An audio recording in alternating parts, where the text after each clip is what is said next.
ইফটিজিংয়ের জেরে দুর্ঘটনায় মৃত্যু তরুণীর। গয়ায় অনুষ্ঠানে যাওয়ার পথে রাতের রাস্তায় ধাওয়া। চন্দননগরের ডান্স ট্রুপের সদস্যদের কটূক্তি, উত্তক্ত মত্ত যুবকদের। তারপর গাড়িতে একাধিকবার ধাক্কা।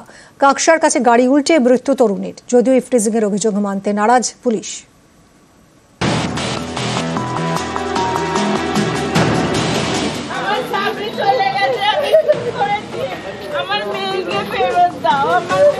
সোমবার অনুষ্ঠান ছিল গয়ায়। রাতে হুগলির চন্দননগরের বাড়ি থেকে নিজের নাচের দলের সদস্যদের নিয়ে বেরিয়েছিলেন সুতন্দ্রা চট্টোপাধ্যায়, কিন্তু আর বাড়ি ফেরা হলো না। অভিযোগ, ইফটিজিং এর জেরে দুর্ঘটনায় মৃত্যু হলো তরুণীর। সুতন্দ্রা দেবী তিনি কিন্তু এই সামনের সিটেই বসেছিলেন, আর তার পাশেই কিন্তু চালক এই গাড়িটাকে কিন্তু ধাওয়া করছিল ওই সাদা গাড়িতে আসা যুবকরা, এবং তারপরেই কিন্তু এই গাড়িকে ধাক্কা মারে এবং সামনে যে সুতন্দ্রা দেবী তিনি কিন্তু সামনেই ছিলেন এবং সেখানেই কিন্তু তার গাড়ি উল্টে যাওয়ার কারণে মৃত্যু হয়। জানা গেছে রবিবার রাতে 19 নম্বর জাতীয় সড়ক দিয়ে সুতন্দ্রাদের গাড়ি ছুটছিল গয়ার দিকে। রাত 2:30 নাগাদ কলসির কাছে একটি পেট্রোল পাম্প থেকে তেল ভরা হয় সুতন্দ্রাদের গাড়িতে।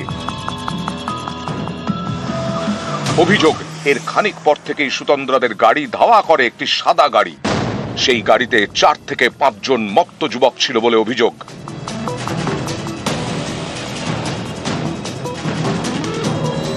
যে সাদা ক্রেটা গাড়ি রয়েছে এই গাড়িতে কিন্তু এই 4 থেকে 5 জন যুবক, যেটা জানা যাচ্ছে, তারা কিন্তু গাড়িতে করে ধাওয়া করে সুতন্দ্রা দেবীর গাড়ি, এবং গাড়ির ভেতর দেখা যাচ্ছে মদ খাওয়ার সরঞ্জাম, অর্থাৎ প্রত্যেকটা সিটে দেখা যাচ্ছে যে গ্লাস রয়েছে।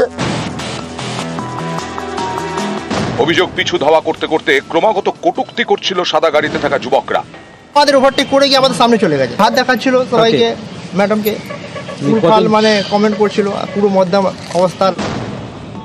যুবকদের হাত থেকে বাঁচতে নাকি কাকসার রন্ডিহা মোড়ের কাছে রাস্তা বদলান সুতন্দ্রাদের গাড়ির চালক।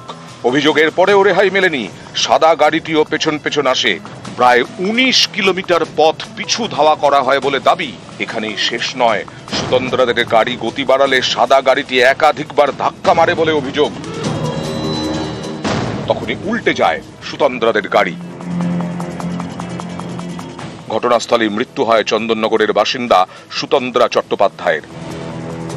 গাড়ির বাকি যাত্রীরা সামান্য চোট পান।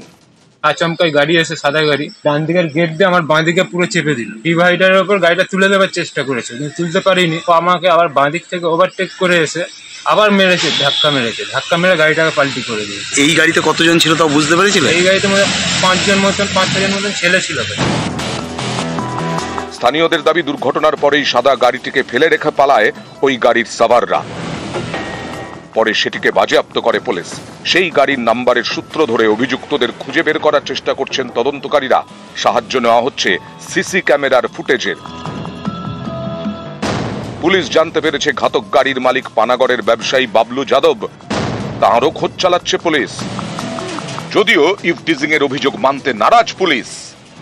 ড্রাইভারকে এবং যে মৃতার সঙ্গে আরো প্যাসেঞ্জার ছিল তাদের স্টেটমেন্ট ভিত্তিতে আমরা এটাই বলতে পারি কি এখানে কোনো ইফটিজিং এর কোনো ঘটনা হয়নি।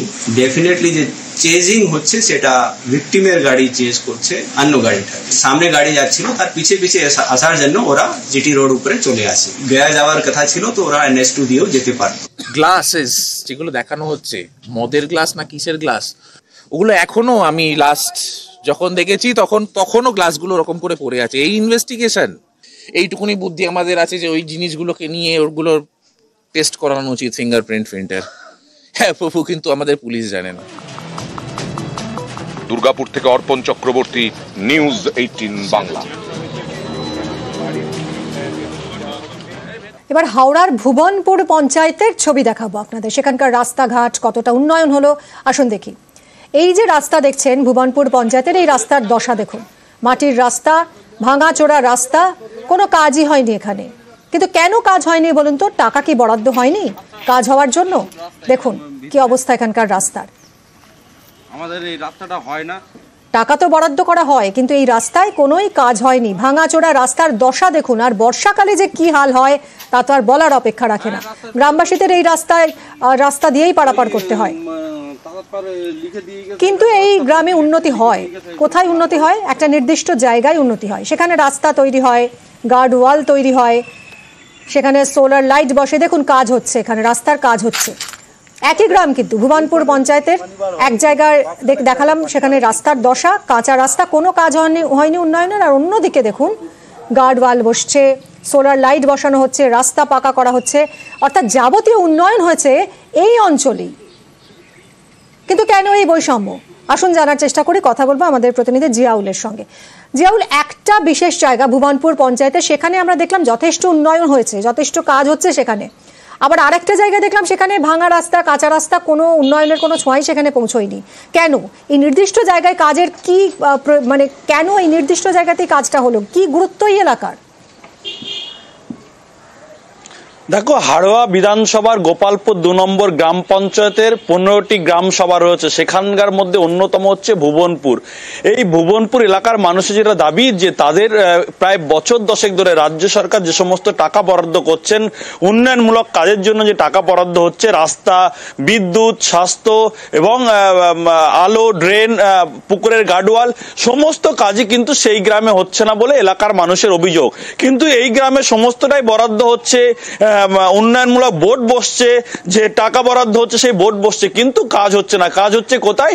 ওই গ্রাম পঞ্চায়েতে, অর্থাৎ গোপালপুর 2 নম্বর গ্রাম পঞ্চায়েতেরই আর একটা অংশ। অর্থাৎ সেখানে কে থাকে? সেখানে অঞ্চল সভাপতি এবং পঞ্চায়েত প্রধানের বাস, স্বামী স্ত্রী। ফলে সমস্ত উন্নয়নমূলক কাজ তারা তাদের এলাকায় এবং তার বাড়ি এলাকায় করছেন। সেখানে রাস্তা হচ্ছেন, সেখানে ড্রেন হচ্ছেন, সেখানে পানীয় জলের কল হচ্ছে, সেখানে সোলার লাইট বসছে, সেখানে পুকুরের গার্ডওয়াল হচ্ছে, কিন্তু একটা গ্রামে পুরোটাই বঞ্চিত, এমনটাই এলাকার মানুষের অভিযোগ। তারা বারবার পঞ্চায়েত প্রধান এবং অঞ্চল সভাপতি স্বামী স্ত্রী তারা দুজন, তারা যে এলাকায় বসবাস করেন তাদের বাড়ির চারপাশেই এই উন্নয়নের ঘনঘটা। কি বলছেন গ্রামবাসীরা, আসুন শুনি। বাকবুল কালাম মুন্সি নিজে এসে বলে গিয়েছে গাডাল, এখানকার গাডাল হাত থেকে আমি স্যাংশন করে দিচ্ছি, স্যাংশনও হয়েছে, সেই গাডালও বাড়ি নিয়ে লাগিয়ে। কে সে? এখানকার সভাপতি, আমাদের পঞ্চায়েতের সভাপতি, অঞ্চল সভাপতি। আমাদের এখানকার কাজ কোনো কাজই হয়। তাহলে এখন কি আপনারা কি নিজেরা কি করেছেন? এখন এই নিজেরাই যতটুকু করেছি নিজেরাই। তা আপনাদের কাজ অন্য জায়গায় চলে গেল, জানিয়েছেন কাউকে? হ্যাঁ, ওপরে জানিয়েছি, জানিয়ে কোনো কাজ হয়নি। আমার রাস্তা নিয়ে এলেছে বাকবুল সাহেব, আমার বাড়ির ইটির রাস্তা, খারাপ রাস্তা, ঢালাই ছিল, 300 ফুট রাস্তা হওয়ার কথা ছিল। মোটও এসে গেছিল পঞ্চায়েত থেকে, সেই মোট আবার ফিরে চলে যায় অন্যদিকে, যে ও নিজের পুকুরের গার্ডওয়াল করে নেয়। অভিযোগ করেছেন কোথাও? কোথায় অভিযোগ করবো? দায়িত্ব তো ওদেরই হাতে। যাদের বিরুদ্ধে অভিযোগ উঠছে, অর্থাৎ গোপালপুর পঞ্চায়েতের প্রধান এবং তার স্বামী, যিনি আবার অঞ্চল সভাপতি, তাদের বাড়ির চারপাশে এত উন্নয়ন, তাদের কি বক্তব্য? জিয়াউল, একদম দেখো, অঞ্চল সভাপতি তার স্পষ্ট দাবি, সবটাই তার নিজের টাকায় তিনি উন্নয়নমূলক কাজ করেছে। পঞ্চায়েত প্রধান তার স্বামী হলেও, অর্থাৎ তার স্ত্রী হলেও, তারা অন্য জায়গার কোনো কাজ তার এলাকায় আসেনি। যেমনটি একটা অঞ্চলে যে পরিমাণে টাকা আসে উন্নয়নের জন্য, সব গ্রামেই কিন্তু সেটা ভাগ বাটোয়ারা করে দেওয়া হয়। অর্থাৎ এককভাবে তার গ্রামে কোনো উন্নয়ন হয়েছে বলে তিনি মনে করেন না, এবং যারা এই পরিকল্পনা করে তাকে চক্রান্ত করে ফাঁসানো হচ্ছে, রাজনৈতিকভাবে তাকে পেরে উঠছে না বলেই তাকে কালিমালিপ্ত করছে, এমনটাও কিন্তু অঞ্চল সভাপতির অভিযোগ, দাবি। কিন্তু গ্রামবাসীদের যেটা স্পষ্ট দাবি, যে কোন রকম ভাবে উন্নয়ন হচ্ছে না এই ভুবনপুর এলাকায়, সবটাই অঞ্চল সভাপতি নিজের বাহুবলে নিজের এলাকার উন্নয়নমূলক কাজ করছেন। ফলে এলাকার মানুষ সমস্যায় পড়ছেন। তারাও চাইছেন যে এলাকায় এত সরকারি কাজ আছে, তাহলে এই গ্রামে কেন হচ্ছে না, তা নিয়ে ইতিমধ্যেই কিন্তু রাজনৈতিক তরজা শুরু হয়ে গেছে।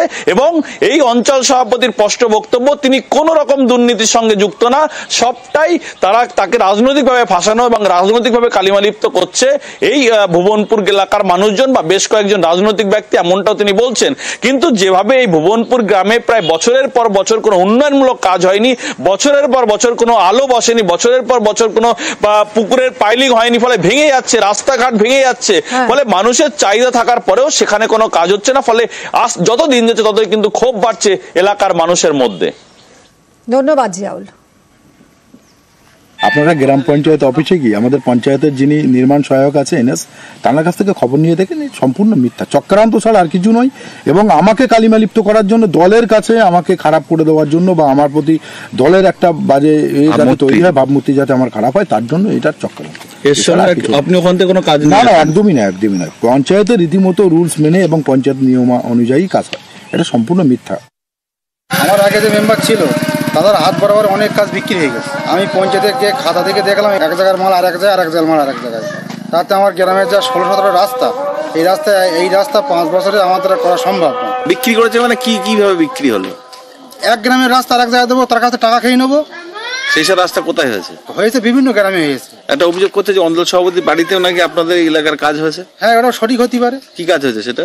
গার্ডওয়াল হয়েছে, বাড়ি ইনস্টলিং হয়েছে, পুকুর ঢালাই হয়েছে। তা আপনারা কোথাও অভিযোগ করেছেন? যে অনেকবার করেছি, কোনো সোশ্যাল মিডিয়া নেই।